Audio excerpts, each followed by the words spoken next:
Привет, друзья! Сегодня мы погрузимся в одну из самых захватывающих и загадочных тем. Связана ли история человечества с инопланетными цивилизациями?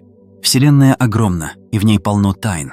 Древние монументы, странные сигналы из космоса, необъяснимые артефакты – все это заставляет нас задаваться вопросом: а что, если мы не одни? И что, если наши предки знали об этом гораздо больше, чем мы думаем? Давайте разберемся, шаг за шагом, и попробуем взглянуть на эту тему с разных сторон. От мифов и легенд до научных гипотез.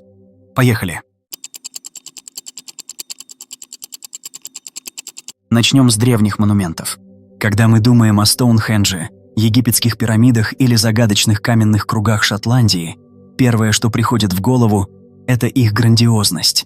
Как люди тысячи лет назад, без современных технологий, могли создавать такие сложные сооружения? Одна из популярных теорий гласит, что эти монументы – дело рук инопланетян. Но что, если все наоборот? Что, если это не пришельцы их строили, а наши предки, и строили они их как защиту от внеземных угроз? Возьмем, к примеру, шотландские каменные круги, такие как Скара или Мейсхоу. Охотник за НЛО Рон Холидей, который посвятил десятилетия изучению этих мест, выдвинул необычную гипотезу. Он считает, что эти круги были своего рода системами обороны. По его словам, их расположение не случайно. Они выстроены в местах с мощными геомагнитными аномалиями, которые могли каким-то образом мешать инопланетным технологиям. Звучит как фантастика, правда? Но давайте копнем глубже. Есть еще одна подсказка. Пиктские камни, созданные древними жителями Шотландии. На этих камнях вырезаны странные сцены. Люди, убегающие от существ с большими головами и длинными конечностями. Современные исследователи спорят, это просто стилизованные изображения врагов или животных. Или, может быть, это первые в истории свидетельства контакта с чем-то неземным? Когда смотришь на эти изображения, невольно задумываешься, а что, если наши предки действительно сталкивались с чем-то, что они не могли объяснить? И вместо того, чтобы поклоняться этим гостям, они решили защищаться? Но защита – это не только камни. Пирамиды в Гизе, например, тоже вызывают массу вопросов. Их идеальная ориентация по сторонам света, математическая точность – все это заставляет думать, что их назначение было не только ритуальным. Некоторые исследователи предполагают, что пирамиды могли быть частью глобальной сети, которая генерировала энергию или даже служила маяком для чего-то или кого-то. Конечно, это всего лишь гипотезы, но они заставляют нас переосмысливать привычную историю. Теперь давайте перенесемся в космос и поговорим о так называемом «Черном рыцаре». Эта легенда будоражит умы уже почти 100 лет. По слухам, это инопланетный спутник, который вращается вокруг Земли уже 12 тысяч лет, наблюдая за нами. Впервые о нем заговорили, когда Никола Тесла, гений своего времени, в 1899 году поймал странные радиосигналы. Они были ритмичными, почти как код, и Тесла предположил, что они могут идти из космоса. Он даже заявил, что это могли быть сообщения от инопланетян. Представляете, каково это было в те времена? Говорить о таком, когда люди еще не запускали спутники. В 1989 году история Черного рыцаря получила новый поворот. Астронавты НАСА сфотографировали темный объект на орбите. Он выглядел как что-то искусственное, но агентство быстро заявило: «Ой, да это просто термоодеяло, которое мы потеряли». Серьезно? Термоодеяло? Некоторые уфологи до сих пор считают, что НАСА скрывает правду. А в 2017 году в интернете всплыли слухи, что Черного рыцаря якобы сбили некие солдаты иллюминатов. Конечно, это звучит как сюжет голливудского фильма, но сам факт, что такие истории появляются, говорит о том, как сильно людям хочется верить в нечто большее. Я вот задумался, а что если Черный рыцарь – это не спутник, а, скажем, обломок древней технологии? Или даже зонд, который действительно следит за нами?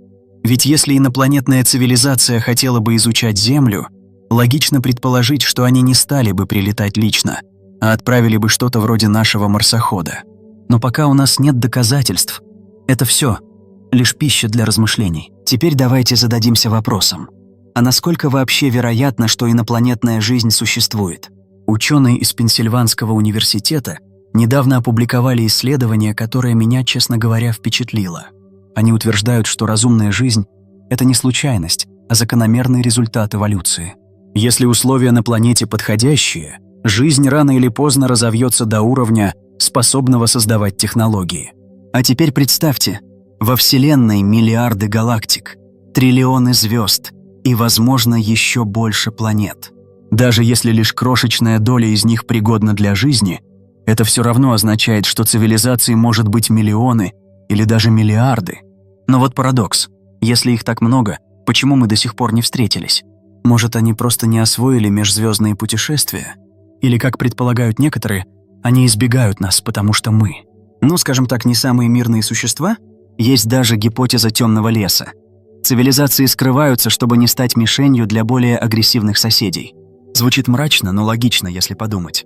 Теперь давайте поговорим о конкретных случаях, которые считаются одними из лучших задокументированных встреч с НЛО. Один из них произошел в 1978 году в Новой Зеландии. Грузовой самолет летел над Тихим океаном, когда экипаж заметил странные светящиеся объекты. Они двигались хаотично, то приближались, то удалялись. Самое крутое – это не только рассказ пилотов. Объекты засекли радары, а один из пассажиров, журналист, даже снял их на пленку. Видео до сих пор доступно, и оно реально впечатляет. Но знаете, что сказало правительство? «О, это просто отражение огней от рыболовных судов. Серьезно? Огни кораблей летают на высоте 10 километров и сбивают радары? Что-то не сходится. Еще одна загадка. Перуанские мумии, которые нашли в 2017 году. Это были странные трехпалые существа с вытянутыми черепами. Доктор Хосе Саль, который их изучал, заявил, что это не люди и даже не животные, а что-то совершенно иное. Но другой ученый, Флавио Эстрада, возразил: «Да это просто подделка, склеенная из костей животных». И вот тут начинается самое интересное. Анализы ДНК показали, что в этих мумиях есть органический материал, который не совпадает ни с чем известным. Но научное сообщество до сих пор спорит, и окончательного ответа нет. Я вот думаю, если это подделка, то кто и зачем потратил столько сил, чтобы создать такую сложную мистификацию? А если не подделка, то что это значит для нас? Теперь давайте заглянем в прошлое и поговорим о теориях, которые связывают инопланетян с древними культурами. Возьмем, например, фараона Эхнатона. Если вы видели его изображение, то наверняка заметили, как странно он выглядел. Удлиненный череп, узкие плечи, почти нечеловеческие пропорции. А еще он радикально изменил религию Египта, введя поклонение единому богу – Атону, которого изображали как солнечный диск. Некоторые исследователи, и я сейчас не шучу, считают, что Эхнатон мог быть либо пришельцем, либо гибридом человека и инопланетянина. Конечно, это звучит дико, но когда смотришь на его статуи, невольно задумываешься. А что, если? Еще одна любопытная теория связана с резус-отрицательной кровью. Около 15% людей на Земле имеют такую группу крови, и ученые до сих пор не могут точно объяснить, откуда она взялась. Есть гипотеза, что это след инопланетного вмешательства. Мол, пришельцы когда-то скрещивались с людьми, и резус-отрицательный фактор – это их подпись. Наука, конечно, говорит, что это просто генетическая мутация, но согласитесь, сама идея звучит интригующе. И напоследок – Пума-Пунку, древний комплекс в Боливии. Камни там настолько точно обработаны, что кажется, будто их резали лазером. А еще они реагируют на магниты, чего не должно быть у обычного камня. Некоторые уфологи считают, что это следы внеземных технологий. Я не говорю, что это правда, но когда видишь эти блоки, которые весят десятки тонн и идеально подогнаны друг к другу, начинаешь подозревать, что тут что-то не так. Так что же все это значит? Мы живем в мире, полном необъяснимых явлений. Древние монументы, странные сигналы, загадочные артефакты – все это как кусочки пазла, которые мы пока не можем собрать. Наука ищет рациональные объяснения, но порой кажется, что правда где-то посередине, между строгой логикой и нашими фантазиями. Возможно, в один прекрасный день правительства раскроют свои архивы, и мы узнаем, были ли контакты с пришельцами. А может, ответы уже перед нами, в тех самых камнях, сигналах и историях, которые мы пока не научились понимать. Я вот думаю, даже если инопланетян нет, сама идея их существования заставляет нас задавать важные вопросы. Кто мы? Откуда мы пришли? И что ждет нас в будущем? Может, Вселенная специально подкидывает нам эти загадки, чтобы мы не останавливались в поиске? А что думаете вы? Верите ли вы в инопланетян? Были ли контакты в прошлом? или это просто игра нашего воображения? Пишите в комментариях, давайте обсуждать. Если вам понравилось видео, не забудьте поставить лайк, подписаться и нажать на колокольчик, чтобы не пропустить новые выпуски. До встречи, друзья, и держите глаза открытыми, вдруг что-то пролетит в небе,